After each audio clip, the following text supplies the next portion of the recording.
Dios les bendiga a todos. Bienvenidos a nuestra clase de Antiguo Testamento. En esta cátedra vamos a conocer lo que ha sido el Antiguo Testamento. Vamos a intentar hacerlo de forma detallada.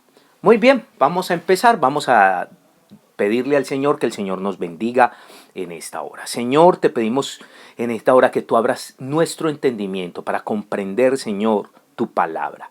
Señor, que podamos servirte con todos los conocimientos adquiridos y que el aprendizaje, Señor Jesucristo, sea ameno, sea agradable. En el nombre del Señor Jesucristo.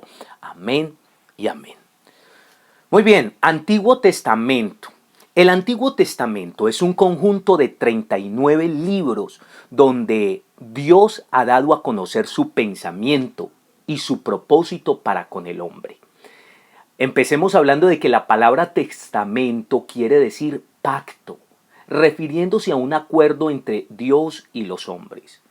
El Antiguo Testamento es la exposición del antiguo pacto, el pacto que Dios hizo con los judíos en el monte Sinaí. Desde el punto de vista literario, comienza en Génesis y termina en Malaquías. Desde el punto de vista doctrinal y dispensacional, comienza realmente en Éxodo 20 y termina en el Calvario. Es de suma importancia. ¿Por qué? Porque de no ser por el Antiguo Testamento, no tendríamos la información concerniente al origen del universo, al origen del hombre, el comienzo del pecado, el nacimiento de la nación hebrea y los propósitos de Dios para con el mundo. Cada doctrina tiene su origen en el Antiguo Testamento. El Antiguo Testamento está dividido en algunas partes. Lo primero es el Pentateuco. El Pentateuco son los primeros libros. Están los libros históricos, que son 12, los poéticos, que son 5, los proféticos, que son 17. Hablemos del Pentateuco, que es el nombre dado a los 5 primeros libros del Antiguo Pacto o del Antiguo Testamento. Este grupo de libros conforman la primera parte del canon bíblico. Al Pentateuco también se le llama la Torá. Ahora, en esto entre los hebreos, que significa enseñanza o instrucción. La palabra Pentateuco se deriva de dos palabras griegas, penta, que es 5, y teukos, que es volumen o tomo. Esto significa así que es el volumen quíntuplo. Estos libros forman una obra continua que estaba inicialmente en forma de rollos.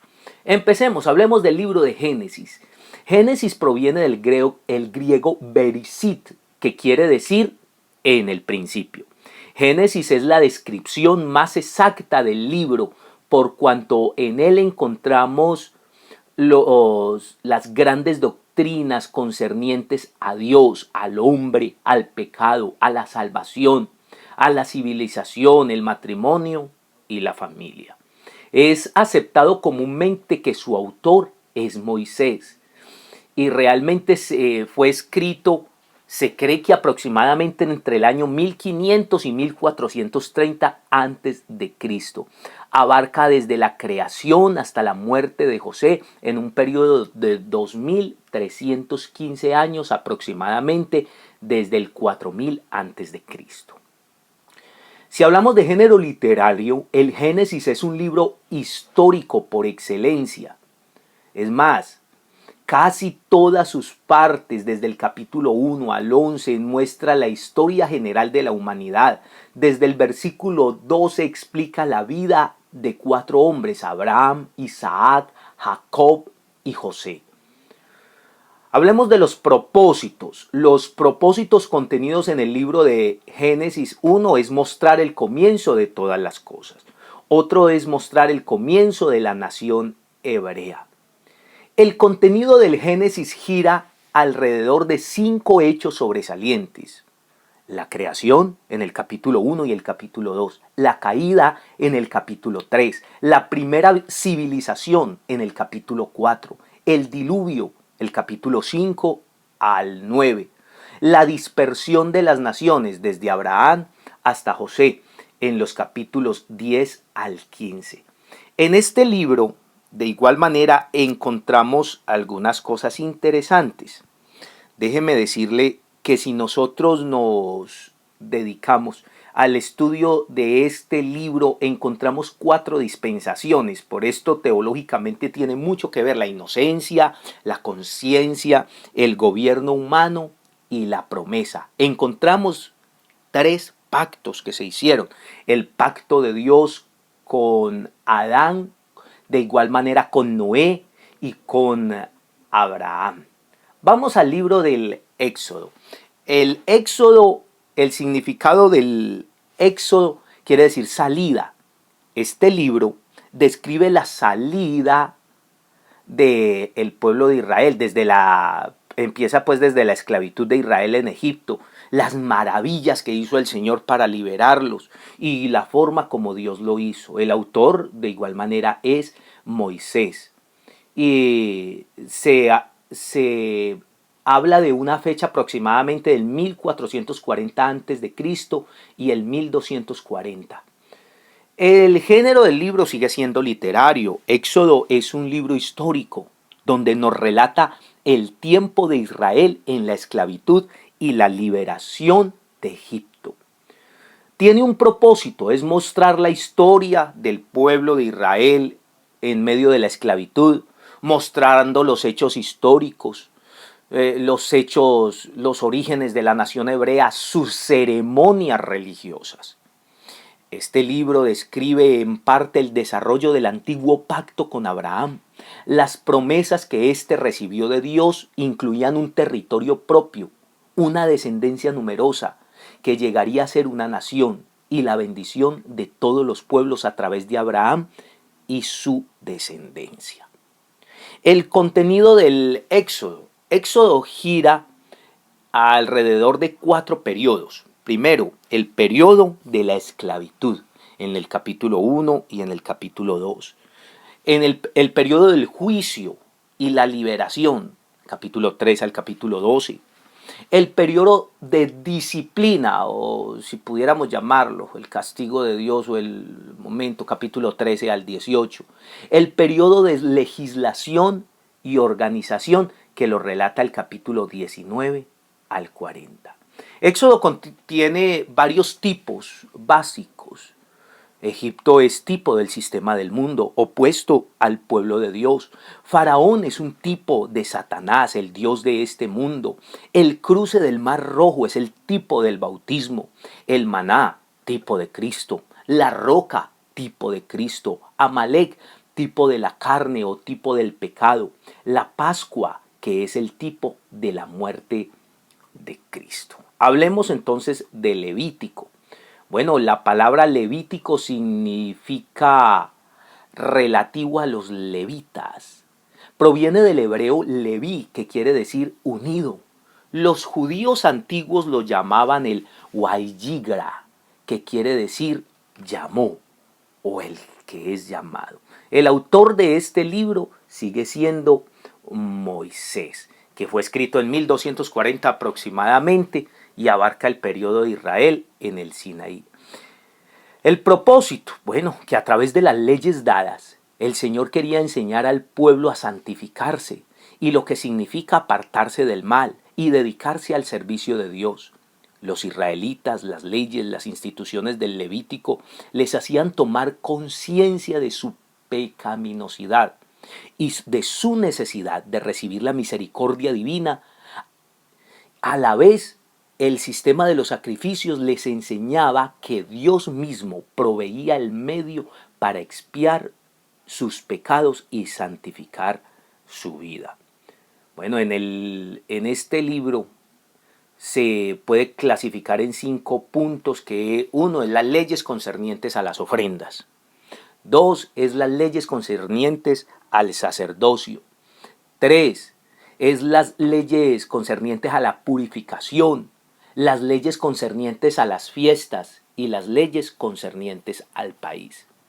Podríamos llegar a una conclusión que el Levítico es un código de leyes que ha sido designado a Israel, que se enfoca especialmente en la santidad de Dios. Hablemos del libro de Números. El significado del libro o el título de Números es un vocablo latino que es numerí, el cual a su vez es un vocablo griego, artimol. Este libro fue llamado así por los censos, bueno, registrados antes de entrar en Canaán, un censo en el Sinaí, lo que nos muestra el capítulo 1 al 9, otro censo en Cades del 10 al 19.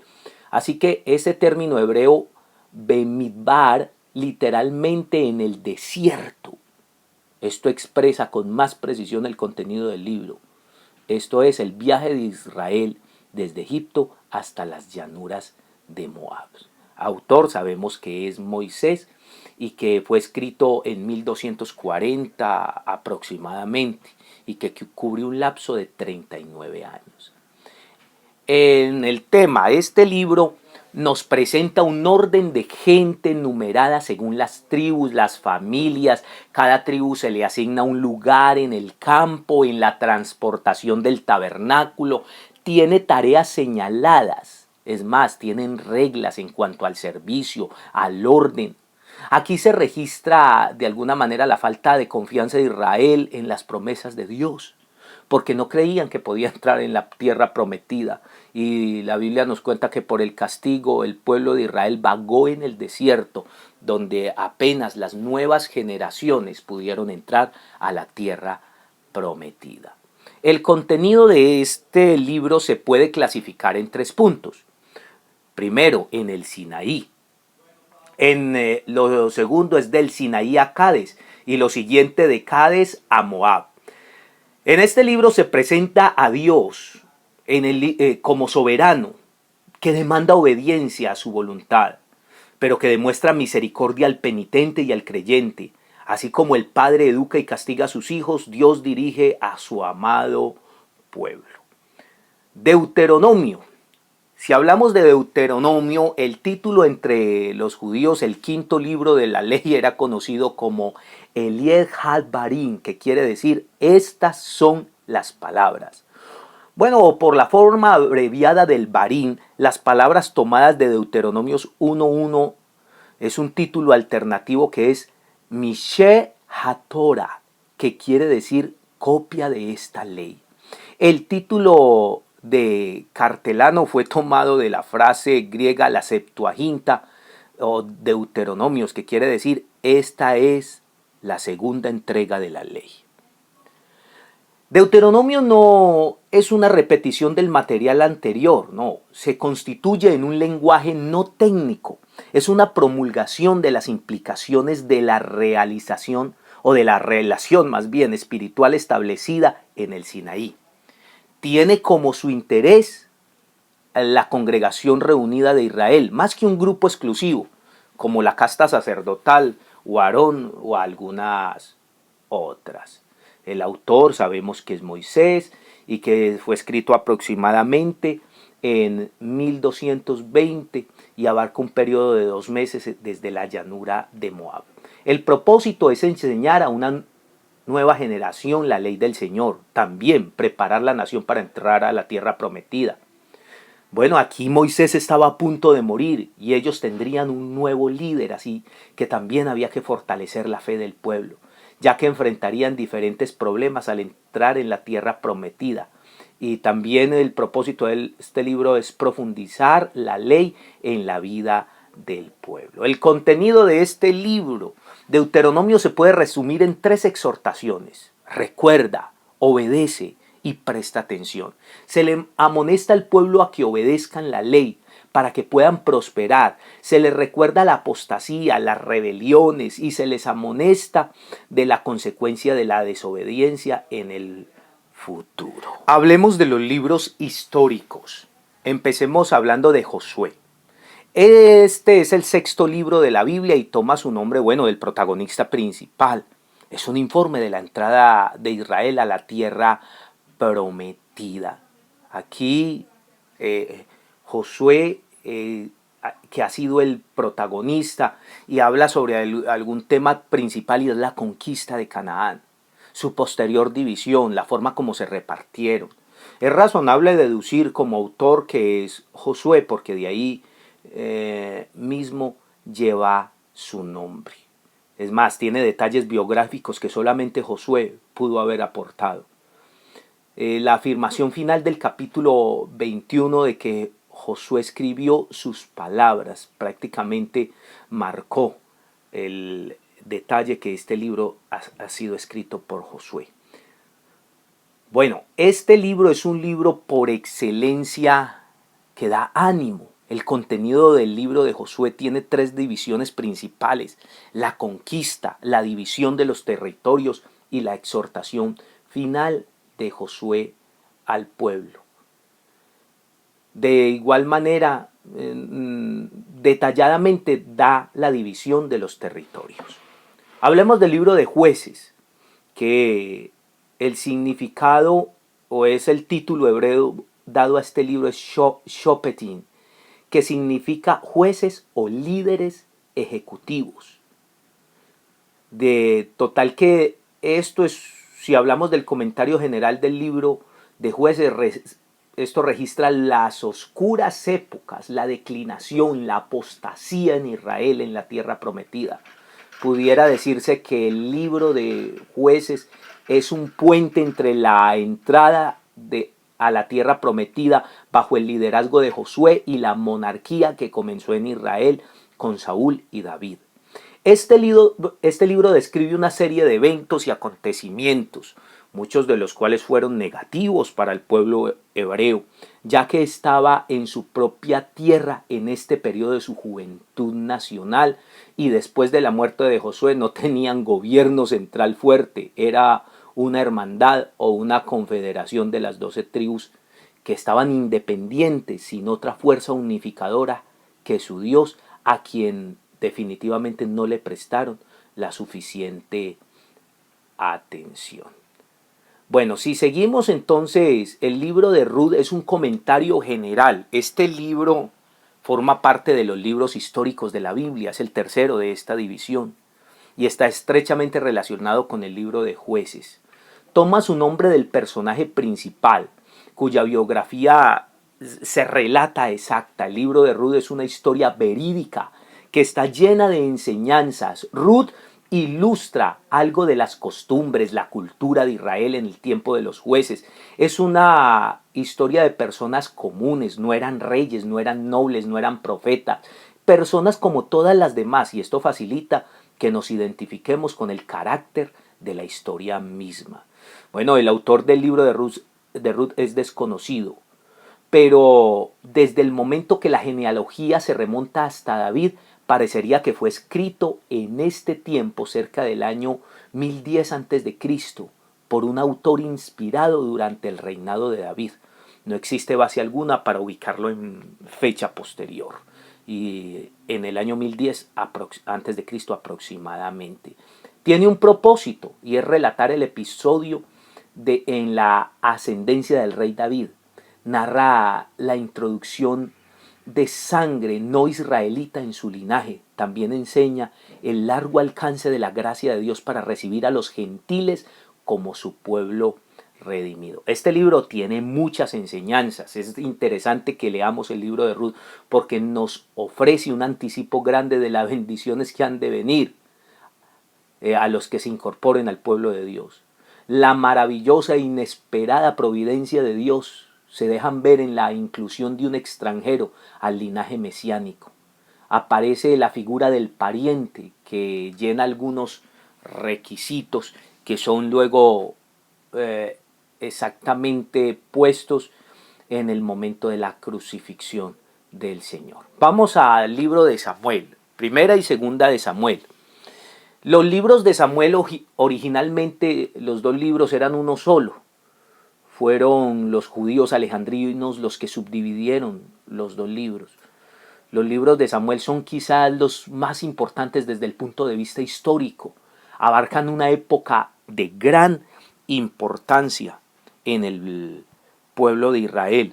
Nos hablan de alguna manera de la forma como se vivió, las guerras que se desataron. Los libros de Samuel nos llevan desde el tiempo de la degeneración, la confusión bajo los jueces, hasta el tiempo glorioso en la historia de Israel del imperio bajo David y su hijo Salomón. La razón para que el libro de Samuel fuera dividido fueron los dos reyes que se nombran en los dos libros, o sea, Saúl y David. El primer libro registra el reinado de Saúl, mientras que el segundo se ocupa del reinado de David.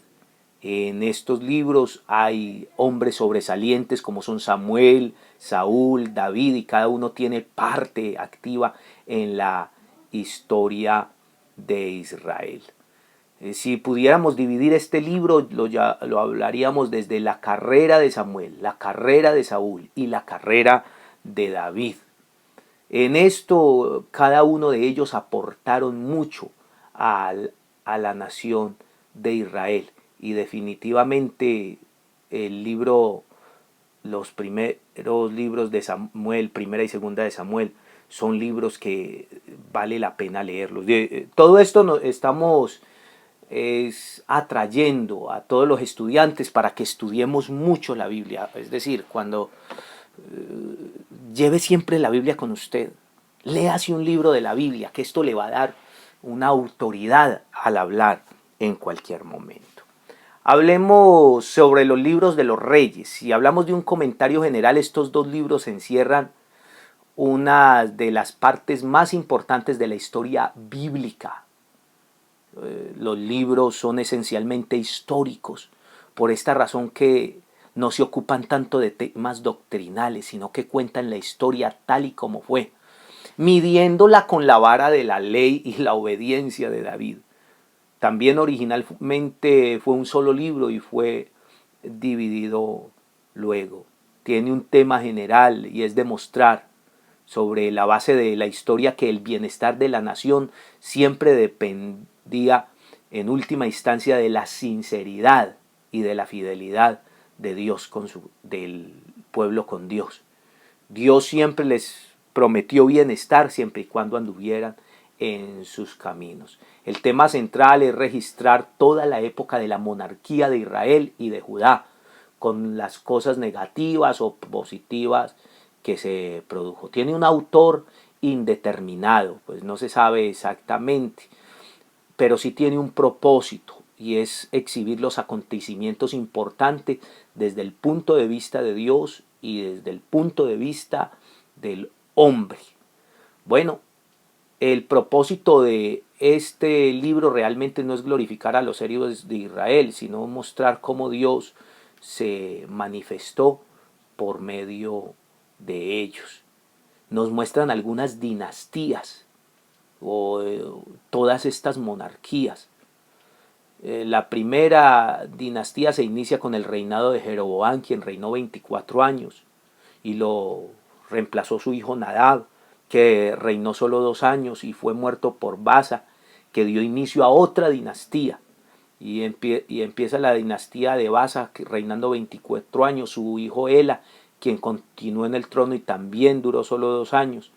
Y también fue una dinastía corta, y llega la tercera, que se inicia con un reinado muy corto de Sinri, quien había matado a Ela. Y finalmente esta dinastía termina hasta que Omri tuvo un reinado de 12 años y fue un hombre emprendedor y compró el monte de Samaria, donde posteriormente se edificó la ciudad que fue capital del reino. Cuando murió Omri, lo reemplazó Acab, su hijo, quien reinó durante 22 años. Y este fue el rey más malo que tuvo el reino del norte. Acab fue un gran político, tuvo buenas relaciones internacionales, pero no tuvo temor de hacer alianza con reyes paganos, porque tenía un gran pecado. Dios sentenció a que su descendencia tenía que ser borrada sobre la tierra, y Acab murió a manos de sus enemigos, y lo sucedió en el trono Ocosías, quien al igual que su padre hizo lo malo delante de Jehová. Solo tuvo un reinado de 2 años y murió a causa de un accidente que sufrió. Todo esto ocurrió porque estaba ya determinado por Dios que así fuera. Como Ocosías no tenía hijo, lo sucedió su hermano Joram, que también hizo lo malo ante los ojos de Dios. Reinó 12 años, y al cabo de los cuales fueron muertos conforme a la palabra del Señor, y llega la cuarta dinastía, que es un reinado del norte, que empezó Jehú, y así que acabó con la casa de Acab y terminó con los cultos de Baal y con la idolatría que se le tenía a los dioses. Bueno, esto es en cuanto a las dinastías. Todo esto se lo estoy dando porque es importante que leamos muy bien libro de primera y segunda de Reyes. Hablemos de las tres épocas de la cautividad de Judá. La primera es la invasión por Nabucodonosor. La primera deportación a Babilonia en el año 697 a.C., el sitio y la destrucción de Jerusalén y la deportación final en el 586 a.C. Los reyes del reino del sur fueron Roboam. Bueno, necesito que por favor lo leamos atentamente porque definitivamente necesitamos algunos datos históricos que en algún momento nos van a servir. Hablemos de primera y segunda de Crónicas. Bueno, esto presenta el mismo periodo histórico que el libro de Samuel y de los Reyes. Es un paralelo, realmente tienen cosas muy semejantes. Es más, los libros de Crónicas presentan una repetición de los Reyes, pero con aplicaciones espirituales. Los libros de los Reyes dan historia desde el punto de vista natural y humano, es decir, desde los hechos históricos. Y de igual manera Crónicas desde el punto de vista sobrenatural, mostrando siempre al Señor. En los Reyes Dios revela el curso de los eventos, en Crónicas Dios revela la razón y el significado de los eventos, en Reyes el gobierno humano, en Crónicas el gobierno divino.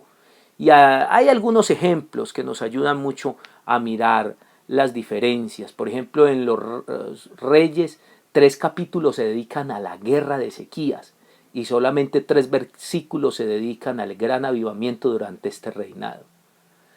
Por ejemplo, lo del arca del pacto, solo en un capítulo, en segunda de Samuel del 1 al 6, trata del paso del arca a Jerusalén. Crónicas dedica 2 capítulos. El gran pacto de David, en Samuel 2 capítulos narran la historia y en Crónicas no se relata. Entonces, así que tenemos mucha diferencia, a pesar de que son paralelos y relatan las mismas historias. Si hablamos del autor, al igual que los demás libros históricos, Crónicas no especifica tampoco cuál es el nombre del autor, pero la evidencia sí da a que realmente fueron escritos en ese tiempo. Hablemos del libro de Esdras. Esdras, un comentario general del libro de Esdras, porque empieza con las mismas palabras con que terminan los libros de Crónicas, mostrando lo que es una continuación de la historia de Israel y a la vez indica que posiblemente Esdras fue el autor de Crónicas. Esdras fue un escriba diligente que, según la tradición judía, conocía de memoria las escrituras. Además, como un intelectual, colocó la puntuación a las escrituras existentes en la época. El tema general o el tema central de Esdras es el relato del regreso de los judíos del cautiverio, la reconstrucción del templo, las reformas religiosas y sociales.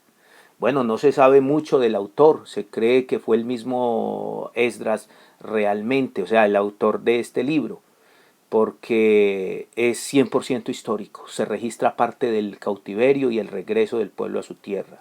La base histórica que nos muestra es que Nabucodonosor invadió 3 veces a Jerusalén. Total de que esto lo muestra de una manera grande. También nos muestra que Artajerjes, el rey, favoreció grandemente a los judíos y autorizó a Nehemías, que era su copero, a reconstruir el muro de Jerusalén. Ahora sí hablemos de Nehemías. Si hablamos de un comentario general, es junto con el libro de Esdras, el libro que registra el restablecimiento nacional y espiritual de los hebreos. La diferencia entre Esdras y Nehemías es que Esdras se ocupó de los asuntos espirituales, reconstruyendo el templo, restableciendo el culto al Señor.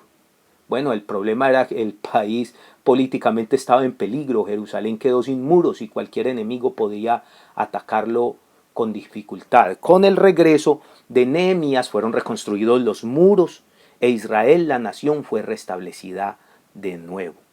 Nehemías llegó 13 años después de Esdras, pero Esdras era el sacerdote y estaba ocupado de enseñar la ley al pueblo. Nehemías vino como gobernador civil con autorización del rey de Persia para reconstruir el muro y restableció a Jerusalén como ciudad fortificada.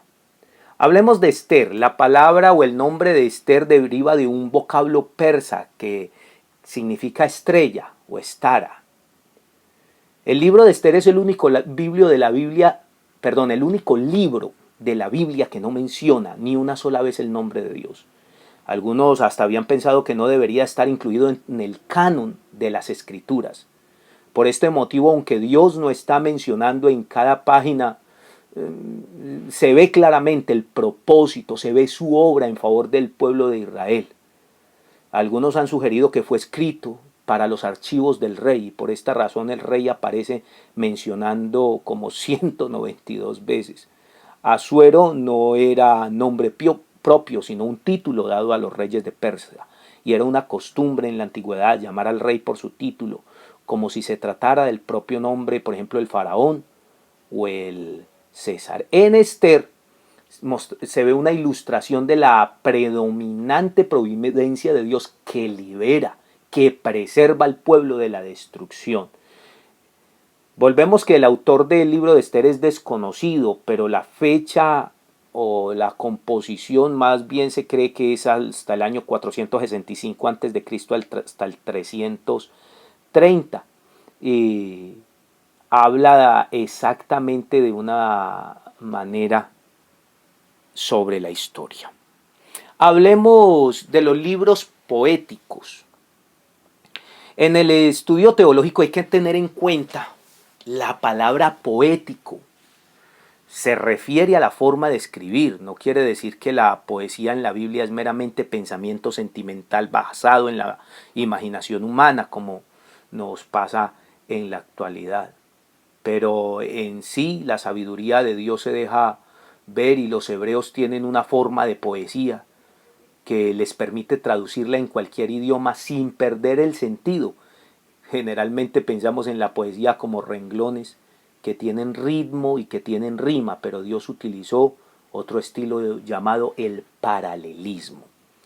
En este término, el paralelismo es la práctica de equilibrar un pensamiento o una frase con otra. Definitivamente aquí vemos sinónimos, vemos los mismos antitéticos, los sintéticos, paralelismos comparativos, climáticos. Total de que todos estos libros nos llevan a una manera extraordinaria de escritura. Hablemos del libro de Job. Un comentario general es que es el primero de los libros poéticos, es considerado como uno de los más antiguos de la Biblia, no solamente porque no se encuentra nada de la nación de Israel ni de la ley de Dios, sino porque el idioma usado tiene que ver con palabras caldeas, los cual muestra el hecho de que los idiomas arábigo, hebreo, no habían surgido todavía. El tema central del libro es mostrar que porque aunque los justos sufren y cómo se pueden armonizar sus sufrimientos con la voluntad de Dios, por todas las edades la pregunta siempre permanece: si Dios es justo y es amor, ¿cómo puede sufrir el justo? La respuesta siempre la contesta Job, porque Dios permite sufrimientos que resalten en gloria para su nombre. Después del sufrimiento se reciben los beneficios de Dios. Dios merece ser amado aparte de las bendiciones que concede, y que Dios permite el sufrimiento como medio para vigorizar y purificar el alma en la propiedad. En el libro de Job vemos cantidad de sabiduría, cantidad de filosofía. En el libro de Job vemos algo totalmente impresionante de cómo Dios siempre cuida del hombre, aunque uno no vea cómo Dios está a su lado. Hablemos de Salmos. Salmos es un libro impresionante, el libro más amado por los creyentes. Viene de una palabra hebrea que es tehilim, que quiere decir cánticos de alabanza.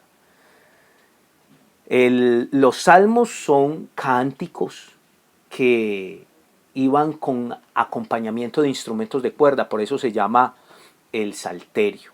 El tema central del libro de los salmos, a pesar de que el libro de los salmos tiene diferentes libros, porque el libro de los salmos está dividido. Los salmos son himnos que expresan pensamientos, sentimientos, dolores, emociones, gozo desde lo sublime hasta la desesperación profunda. Por esto, el autor en la mayor parte de los casos es el salmista David. David escribió 73 salmos, Moisés escribió 1, Asaf escribió 12, los coreitas o los hijos de Coré escribieron también 12, Salomón escribió 2, Etán escribió 1 y Jimán escribió otro. De los salmos, de alguna manera, restantes donde no figura el autor o el título, siempre se le atribuyen a David, o a veces a Jeremías, a Ageo y a Zacarías. Este libro se divide en 5 libros, desde el 1 al 41, desde el 42 al 72, del 73 al 89, del 90 hasta el 106 y del 107 al 150. Algunos son mesiánicos, porque son salmos proféticos que se refieren exactamente al Mesías. Otros son salmos históricos que repasan algunas historias, otros son mileniales, penitenciales porque muestran la confesión y el arrepentimiento, como el 51. Bueno, muchas palabras se emplearon para referirse al libro de los Salmos. Hablemos de los libros o del libro de Proverbios. Un proverbio es una declaración que contiene una verdad. Realmente Proverbios tiene dichos cortos pero amoralizadores. Muchas formas, aunque también utiliza paralelismo. El tema central del libro, porque el libro tiene el propósito de ser un tratado práctico, orientado hacia la edificación moral. Proverbios pretende que usted sea mejor persona, que se relacione mejor, que se eleve su carácter. El título o propósito del libro siempre contiene sabiduría, por donde usted lo observe. Tiene dichos, tiene formas, les dije que mucho paralelismo.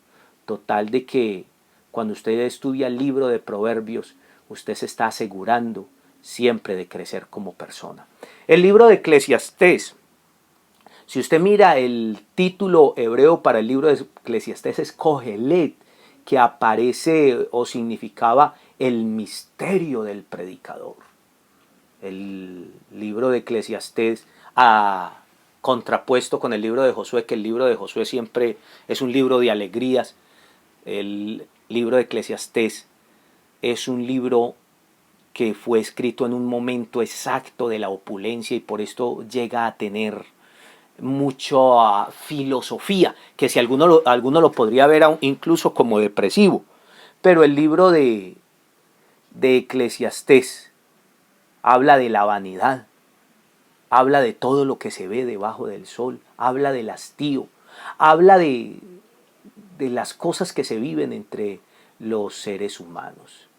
Hablemos del libro de Cantares. El libro de Cantares tiene un significado y es el cantar por excelencia.